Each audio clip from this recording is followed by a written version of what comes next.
Needle felting these cute little Nordic gnomes is a perfect way to get started with holiday decorating. We'll show you how to make them with different beers, give them these arms, and even a little grassy mound. It's such a fun project. And if you need supplies, we have a little kit, or you can shop supplies a la carte. Here's your screen grab, and let's get started. We're starting with our CW1 core wool, and I like to pull it off in long lengths and then narrow strips. We're using a chenille stem, and all of these things are included in the kit that I'm showing you. We make a little loop in the top of that chenille stem and then give it a nice twist. This is going to be a great anchor point on which to build our gnome body. You don't have to use a chenille stem, but it's so easy to needle felt a firm shape when you do it this way. Notice that I'm turning the chenille stem and holding it very, very tightly. The more tight you can do this part, then the firmer you can make your little shape. And it's so much easier when you build it this way. I use my hands to keep the gnome from getting too long. You just want it to be a few inches long.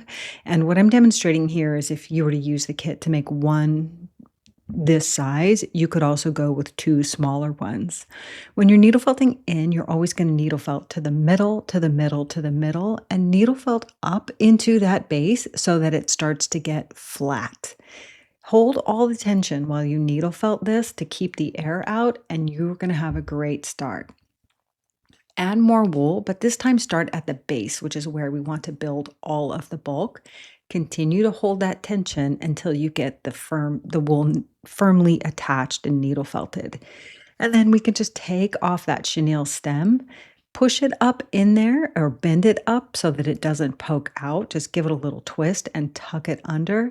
And then you're going to go around this entire piece and smooth it out. I fill in that little gap that we made with the chenille stem, and then we'll needle felt all around the shape until it's firm and smooth without any lumps and bumps.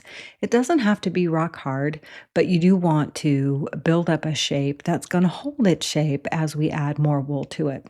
I start with the 32 or 36 triangles, which are the more coarse, but I also like to use the 42 triangles. You can use 3 together or check out our little Poquito tool, which we have now. It holds that space for you perfectly, and it's a perfect compaction tool. It's gradual, but it works really well.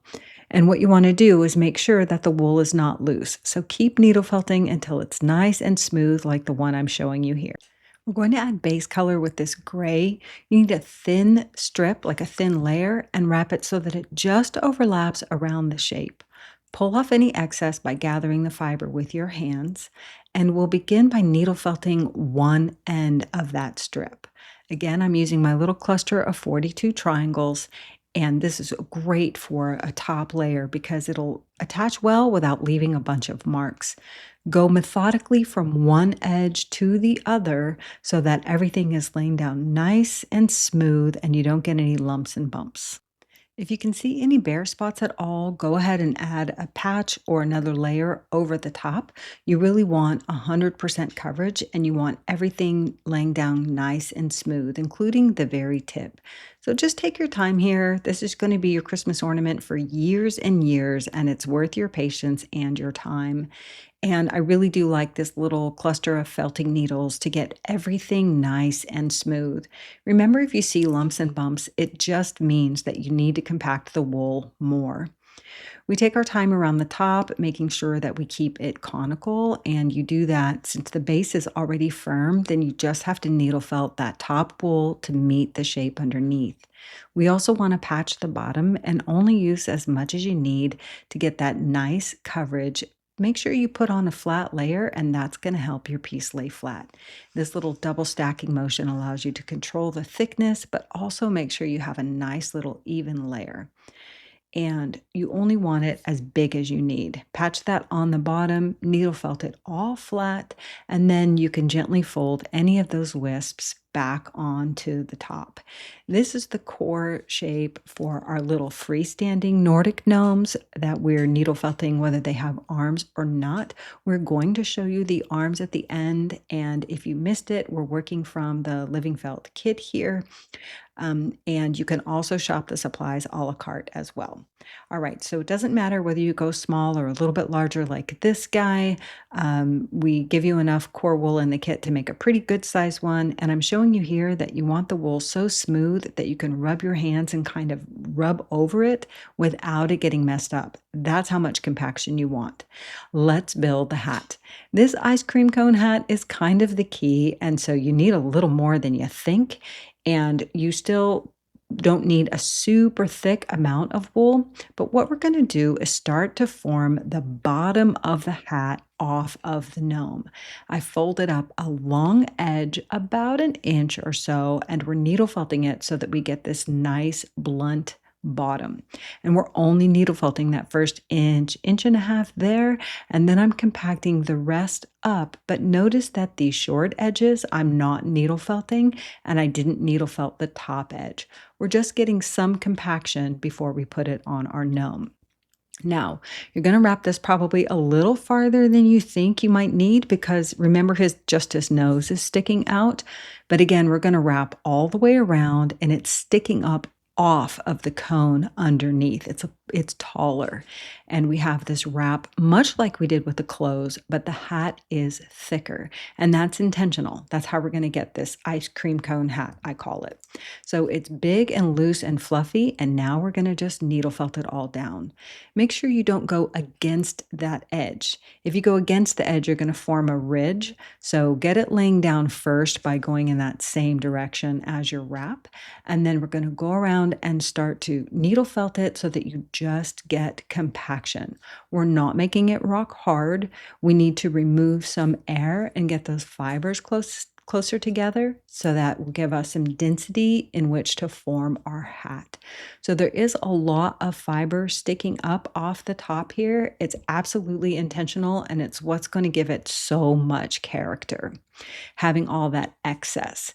So we've needle felting this big sort of loose kind of a cone, and it starts to form some wrinkles and some lumps as you're needle felting. And I promise you, all of that is going to work in your favor. Just notice mine as you're working and see that I'm not letting it get away from me, but I am closing up a little bit of that space where the fiber sticks up off the cone of the gnome base.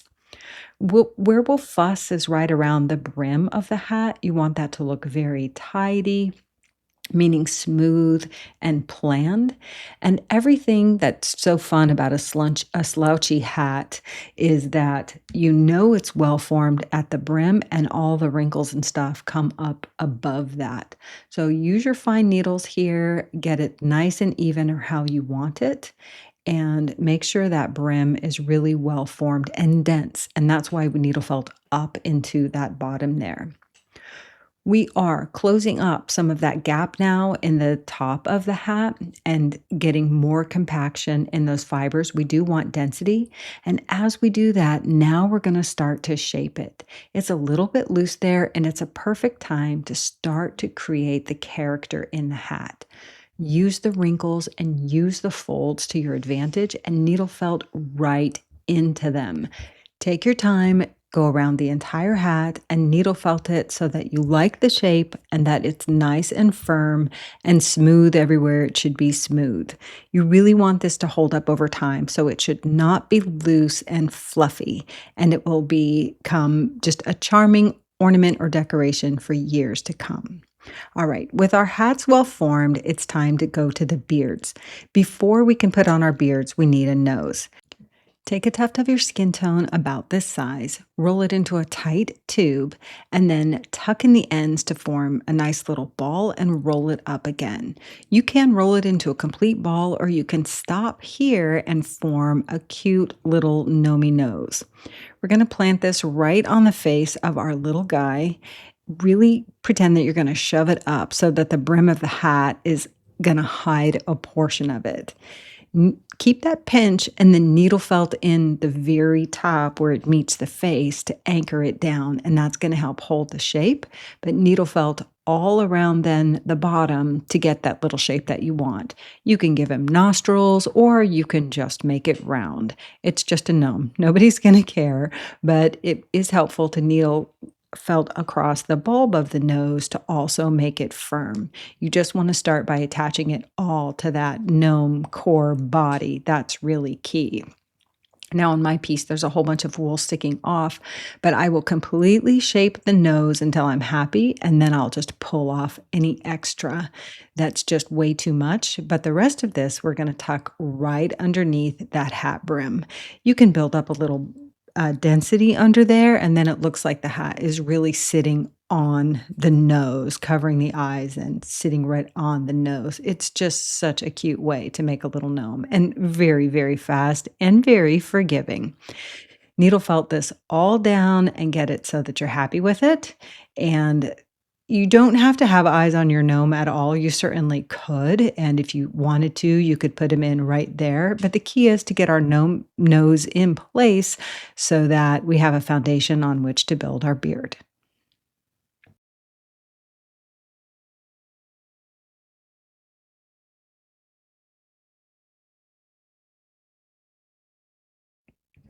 To demonstrate this beard, I'm going to use some alternate fibers. I have viscose, which is the shiny bits, and wool, which is New Zealand Coriadel Light. We can blend these together to make a beautiful beard.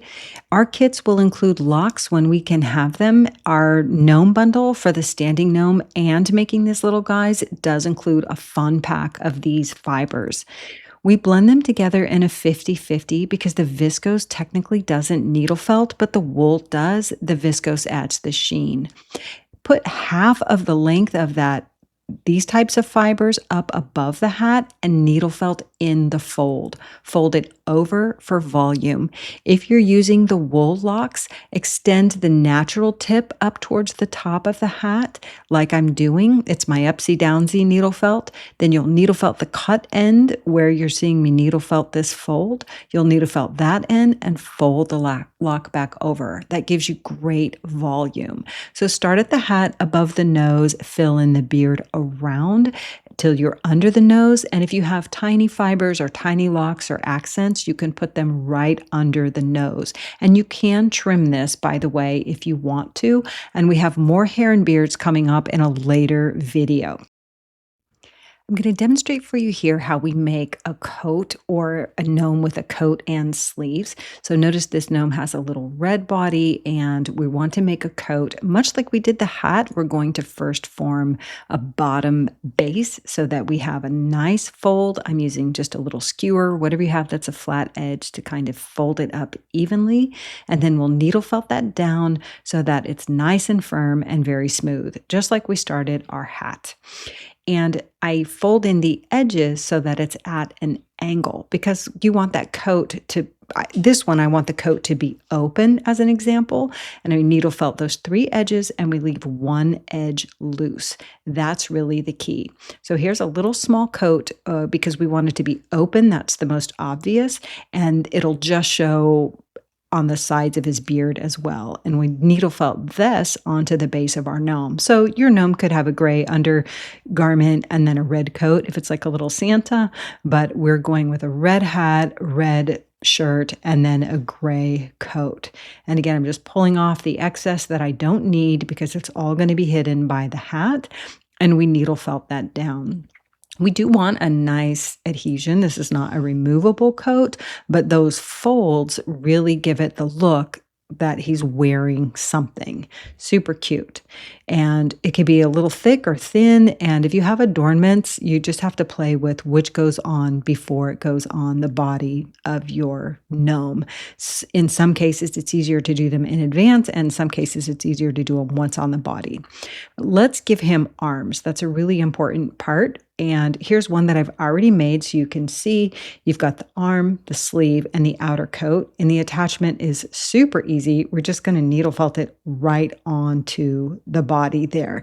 And what's key about that is that enough wool is sticking off that it can go on. And you can even shove it kind of up under the hat if you want. but you can needle felt it just right onto the body of your gnome. So you don't need a coat. You can see I'm needle felting it onto the one that we've already made together. You don't need a coat to put the arms on. You can just use the same trick.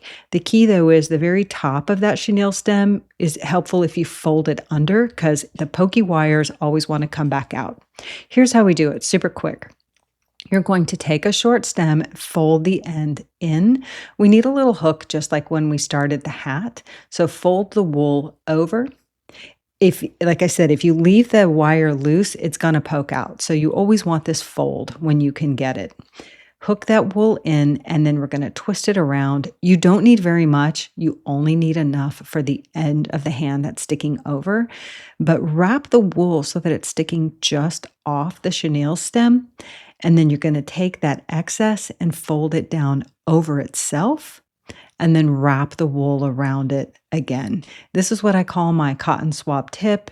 It's the best way to do it so that that wire gets fully covered and nothing sticks out. And then you'll use your very fine needles to needle felt it down. Once you have the hand in place, then you just wrap the sleeve in the coat and you're all set. We already showed how to attach it. I want to show you how to make a little base. This was inspired by my original Nestor the Tree Keeper gnome. And we're taking a little puff of green fiber, which is included in the kit, and I'm roughly going to form it into a shape that will fit on top of the wool disc. Needle felt it into a little mound, kind of following that shape, and you do want it to be kind of beefy and have some density to it. We're going to be gluing that to the base. So then I just take some little gray blobs and needle felt them into rocks and then stretch a little white across them for snow. To mount our gnome, we're going to needle felt from the bottom of the green mound up into the gnome. Your gnome doesn't need to sit on a wood base with this little mound. You can put him just anywhere, but if you want to finish him, then you could glue him to a wood base like this. And they're just so cute this way and provide so much character to that final, give them that final polish. And here's a final look at our gnomes for today, one with a straight beard and no arms, and one complete guy with a little coat. We also have a standing gnome video to come and more hair and beard options. So check out this, see our super gnome bundle to make a whole big bunch, and whatever you do, we hope you have a great time. Thanks for felting with us.